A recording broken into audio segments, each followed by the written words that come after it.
Hey guys, welcome back to my channel and welcome to a Will I Buy It video. It's been a while since I did any type of anti-haul or discussing new releases, and I thought, why not? There's stuff out there that I have thoughts on. And this is not my idea. Anti-hauls have been around since Kimberly Clark started with them, and I know that Samantha March did a lot of the Will I Buy It, making it popular, let's say. So go check them out if you're interested to see the sources of this type of video. But without further ado, let's talk about new releases. I feel it's a bit ironic to post this video after I did my low buy check-in in which I bought a ton of stuff, but it wasn't really new releases, and I've been, I think, quite good at not jumping on them and buying new stuff. So I feel like now I can talk about it without too much, I don't know, being sucked into buying things. Of course, I'm still watching the girls of Beauty News, and I'll be taking a lot of the pictures and images from their Instagram account, so go check them out. I'll leave their channel down below. They're my favorite people on the internet. I love watching them chat about makeup and in general also with their own channels. So that's how we're gonna do this. I want to start with something that has been out a little while ago, and that is the Charlotte Tilbury new collection. So she put out bronzers, a matte quad, and 3 new lipsticks. Let's start with the bronzers. Beautiful. They're like this big. The packaging is gorgeous as usual. It's her usual compact, I feel like, just in a bigger size, and it's already out. People have bought it, and I feel like with how good her powders are, I touch them in store, I don't own any. I think it will be very, very beautiful. However, they're like 50 plus euros, and there's only 4 shades, which between the light and the medium, there's such a big jump that I know a lot of people are having trouble actually picking the right shade. I'd go for medium probably because I'm just more comfortable with a little bit darker bronzer, but still. And the main reason why I'm not gonna buy it is the price, to be honest, and the fact that they're matte. I'm a bit over matte bronzer. I prefer something a little bit more sheeny, satiny, even a little bit more glowy, let's say, and especially, yeah, I'm just not into buying a new matte bronzer. I also want to tie this to the fact that during my low buy introduction at the beginning of the year, I set myself some goals to how much or what types of makeup I'm not allowed to buy, and I've been quite good at sticking with it. And on those rules, there was only one bronzer allowed, and that was the Milk Baked bronzer, because I've been like lusting for it for so long. So that is kind of what I'm holding off for. And regarding matte bronzers, I feel like my Physicians Formula Butter Bronzer is the only one I need. I have a few more, but that one is like super good. Moving on to her matte quad, I feel like that is actually a very, very nice quad. It's warm toned, it's fully matte, it looks very creamy and nicely pigmented.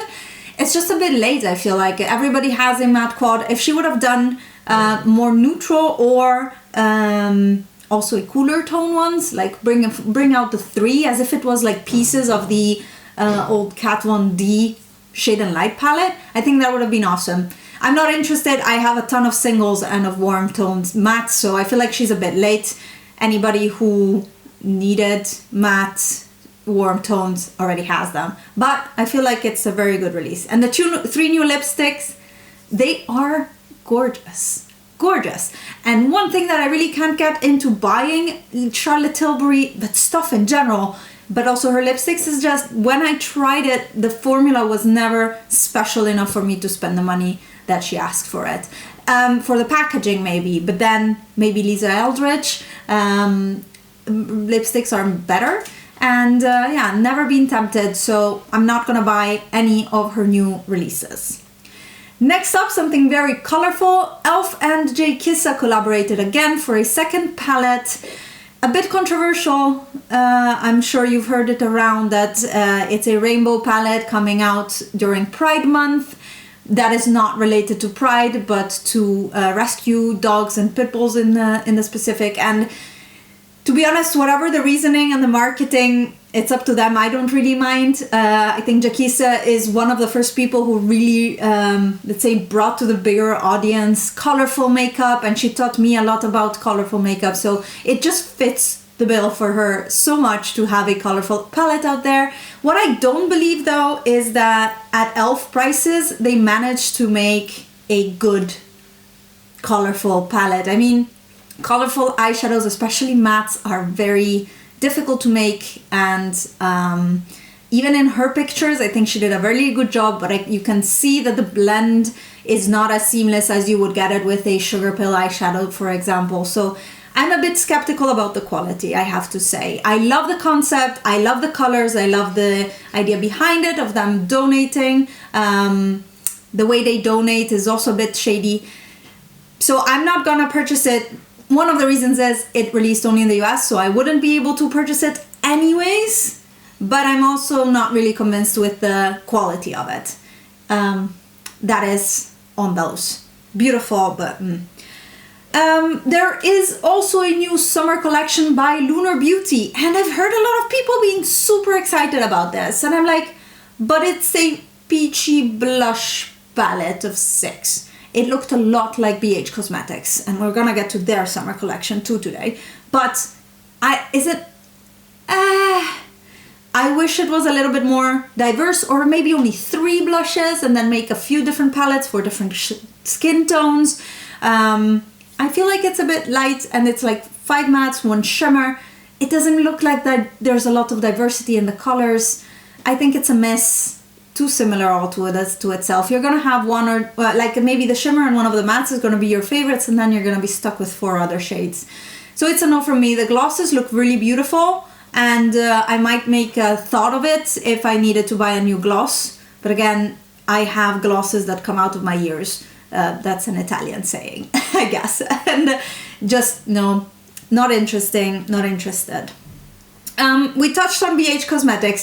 BH Cosmetics has had these blush palettes of 6 that are like a vacation in Greece, Santorini or something, and I love those. I feel like they've done such a good job with each one to make it very different tones of different shades, and some shimmers, some not. I've had one of those on I think it's the one in Greece, on my wish list for a long time, and then in the end I ended up not buying it, mainly because I have enough blushes that I love and I don't need any more. But this time they set out a really nice new collection with colorful eyeshadow palettes that really make me curious to see how their quality is right now. I haven't touched BH Cosmetics anything since a lifetime ago, so I'm really curious actually. Those palettes look beautiful, bright summer shades, and as I said, the blush palettes I think are also really nice. Like the one is a more blush, one is more like contour and highlight. Really well. It's called Weekend Vibes. I'm just reading now. An avocado toast eyeshadow palette, a mimosa shadow palette, Bellini blush palette, Belgian waffle face palette, and plumping lip gloss, and a brush set. If I were still in the market for more eyeshadow palettes and blush palettes, I would probably try these. They look really nice, especially the avocado one looks like it has a really nice mix of greens and I don't know, very interesting. A little bit of mauve there. I like it. Then moving on to the Marc Jacobs summer collection. Oh goodness, that palette looks amazing. Like there's looks to be like some more textured shades in the 3 glittery shimmery shades in the middle with the light and dark mattes. It looks like a little bit what the Natasha Denona mini palette vibes has, and the packaging is gorgeous. It's like, so beautiful. The liners also look really nice, but I find that it's very pricey liner wise. And the mascara, I tried the Marc Jacobs mascara, I didn't love it, so I am not about that. But the gold eyeshadow palette I love. Probably not gonna buy it because I just bought the gold and it has all the warm shimmery gorgeousness that I want, but it's so beautiful, this Marc Jacobs one. Really like it. Next, let's move on to a palette that is not naked. What is Urban Decay doing with calling everything naked? What I can imagine is that they're trying to make palettes that make color also more wearable. I think this purple palette is a bit bright for it to actually be a naked palette, let's say like that. But I like that it brings maybe more color to the wider audience that Urban Decay has, because it's not a newer indie brand. It has a lot of what is it called, fans and people who buy it who are also maybe not into color. I'm curious to see how well it does, because it's color for Urban Decay, and it's been a while since Urban Decay has done big color like those palettes. It's been a while. Like the Wired palette didn't do so well. I'm curious to see how it does. It's a no from me because purples are not my color, but I feel like, yeah, I don't know, it's peachy tones with some purples and the bright mint inside. Not my favorite, and definitely not gonna buy that one. Then let's talk about the Mothership in the room. The Pat McGrath, what is it? The Divine Rose 2, which is Mothership 8, I think, this is what I'm reading, is another of her gigantic eyeshadow palettes. And the one thing that is definitely not for me is the pinks. Too many pinks. It's a rose palette, so it wasn't gonna be for me to start with. And then there's this multichrome, and yes, wonderful that multichromes are making it in the mainstream, let's say, scene. But there's rumors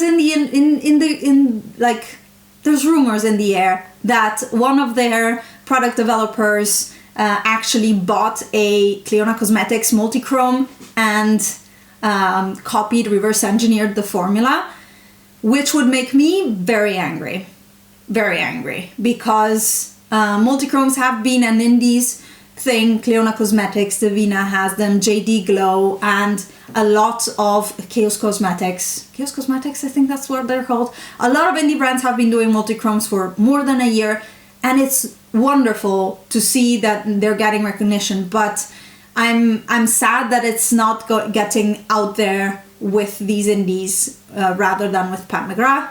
And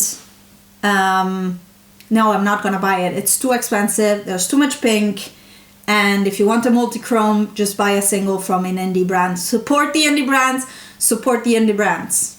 Moving away from eyeshadows for a moment, let's go to eyeshadow bases. PLouise brought out 3 new colorful eyeshadow bases in more pastel toned, and I am so curious to try it, you guys. I have the Anastasia Beverly Hills eyeshadow base, which is quite thick and tacky and kind of in the same spirit as the PLouise.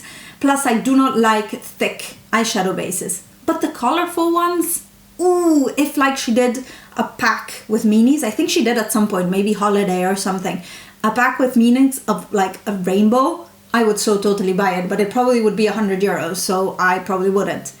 But they're so cute, and I have seen my friend Ludovica on Instagram, Il Caos della Monite. She does amazing makeup with these colorful bases and like more artsy and editorial things. I love it. Love what she does, and I'm very, very tempted to try it myself, but a whole tube of that thing, I mean, I don't finish my regular eyeshadow base in a year and a half, so I would never ever be able to finish that thing before it went off. So minis, from now on, minis. I'd love to try them. Very pretty. But then again. And moving to lipsticks. Summer, sheer, shiny lipsticks, all good with me. But Fenty is bringing out Shine Slip, or Slip Shine, sorry, lipsticks in 10 different shades, and they're called easy to wear shades from best of the best nudes to unexpected shimmer pops. It feels to me like tinted lip balms when I see the swatches. Shiny, metallic-y. Worth the, what is it, $22 from Fenty? I don't know. I'm not a fan of spending a lot for tinted lip balms. I love my Sephora lip shines, and I would definitely recommend those over the Fenty ones. So I'm not gonna buy them. I'm not even gonna try, like, I don't care. If I go in store ever, if I ever get to a Sephora in Italy, when and if I'll go back, and I try them and I'll be proven wrong, I'll let you know. But so far it's a no from me. Moving into neons, Inglot, this is actually quite new. Inglot is releasing new singles in neon shades. I think this is fantastic. Finally, Inglot needs to be back into releasing fun eyeshadow shades, because they feel like they've discontinued a bunch. They've tried to get back into like more trendy colors with their spice collections, but they need to be being on top of it with trends. And neons for summer is a good one. Well done. They look gorgeous, and I would totally buy them if I didn't have Melt Radioactive and the Huda Beauty Neon palette. But I would totally buy them. They look so much fun and so gorgeous. The other thing is, I wish they were in round pans, because as you know by now, I'm depotting all of my, or not depotting, repanning all of my Inglot shades, because I hate that they're in square pans and they're huge. There's like almost 2.5 grams of product in these. So I wish they made them smaller and round, but other than that, great. And I may or may not drop by and buy one or two if and ever I go back to Italy and I get into an Inglot store. That could also be a thing.